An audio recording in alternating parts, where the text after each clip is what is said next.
Hello guys, আসসালামু আলাইকুম। কেমন আছেন সবাই? আশা করি ভালো আছেন। গাইস, আজ আপনাদেরকে নিয়ে এলাম আমার একলো আঙুরগুলোর কাছে। এটি একলো জাতের আঙুর। বাংলাদেশের আবহাওয়াতে বর্তমান খুবই ভালো ফলন হচ্ছে। অনেকে এই জাতটি দিয়ে কমার্শিয়াল বাগানও করছেন। তারা খুবই ভালো ফলাফল পেয়েছে। এই দেখতে পাচ্ছেন আঙুরগুলো বেশ বড় হয়ে গিয়েছে। খুব বেশি যত্ন করিনি। মাত্র ১৫ লিটার একটা টবে বালতিতে রোপণ করা আছে গাছটি খুবই স্বল্প জায়গার ভিতরে। এই দেখতে পাচ্ছেন এগুলা হয়তো খুব অল্প দিনের ভিতরে পাকা শুরু করবে। বেশ বড় বড় থোকায়। এই যে এই থোকাগুলো নতুন। মাশাআল্লাহ, দেখতে পাচ্ছেন খুবই ভালো ফলন দিছে গাছটিতে। মাত্র ১ বছর বয়স এই গাছটির। ১ বছরের এতটুকু একটা গাছে ১৫ লিটার টবে যে ফলন দিয়েছে তাতে আমি নিজেও অবাক হয়েছি। আসলে এই জাতটি বাংলাদেশের আবহাওয়াতে খুবই মানানসই। এই দেখতে পাচ্ছেন নতুন করে আরো কিছু বাট বের হয়েছে। এগুলা খুব তাড়াতাড়ি ফুল ফুটে আঙুরে পরিণত হবে। এই গাছটি খুবই স্বল্প জায়গার ভিতরে আছে। এই দেখতে পাচ্ছেন মানে কি পরিমাণ আঙুরের ফুল ফল এসেছে এটা ভাবাই দুষ্কর। প্রত্যেকটা ডালেই প্রচুর পরিমাণে আঙুর এসেছে। আসলে নিজের লাগানো গাছে এত ভালো এবং এতগুলো আঙুর দেখে আমি নিজেই আনন্দিত।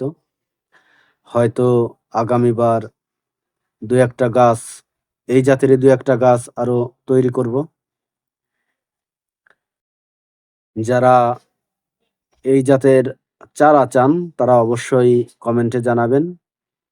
আর হ্যাঁ, আমি আসলে শখ করে করি। এখনো টাকায় বিক্রি করি না। যদি সেইভাবে হয় তাহলে চারা করতে পারি। তাহলে আপনারা শুধু কুরিয়ার খরচ দিবেন, আমি আপনাদেরকে পৌঁছে দিব এতটুকুই। এই দেখতে পাচ্ছেন ফলন। খুব বড়, বড় থোকা বের হয়েছে। এই গাছটি অবশ্য আমি কেটে ছোট করে ফেলেছি। খুব বড় করতে পারিনি কারণ এখানে জায়গার স্বল্পতা। গাছটিকে আমি অন্য কোথাও আমার ছাদ বাগানে নিয়ে যাব। আসলে এখানে হয়তো আর অল্প কিছুদিন থাকবো। আল্লাহ চাইলে খুব তাড়াতাড়ি এখান থেকে সরে যাব। এই দেখতে পাচ্ছেন গাইস, আসলে আমি খুবই আনন্দিত। আমি যতটা আশা করেছিলাম তার চেয়ে বেশি ফলন হয়েছে। শুধু আঙুর আর আঙুর। এই আঙুরগুলো পাকলে লাল কালার হবে এবং খেতে কচকচে মিষ্টি। সবাই জানে বাইকনুর আঙুর বর্তমানে বাংলাদেশে কমার্শিয়াল বাগানেও চাষ হচ্ছে। তো আপনারা চাইলেও এর ২-১ টা চারা বাড়ির আঙিনায় লাগাইতে পারেন। খুব বেশি যত্ন করা লাগবে না, খুব বেশি সার ওষুধ দেয়া লাগবে না। আপনা আপনি ফলন দিবে। আমি খুব বেশি যত্ন করিনি। মনে হয় মাসে ২-১ বার স্প্রে করেছি কিনা সেটাও সন্দেহ। তাতেই মাশাআল্লাহ খুব ভালো ফলন দিয়েছে। আর হ্যাঁ, এই গাছটিতে আমি কোনো প্রকার ডরমেক্স ব্যবহার করিনি। শুধু গাছটিকে পুটিং করে ছত্রাকনাশক দিয়ে দিয়েছিলাম।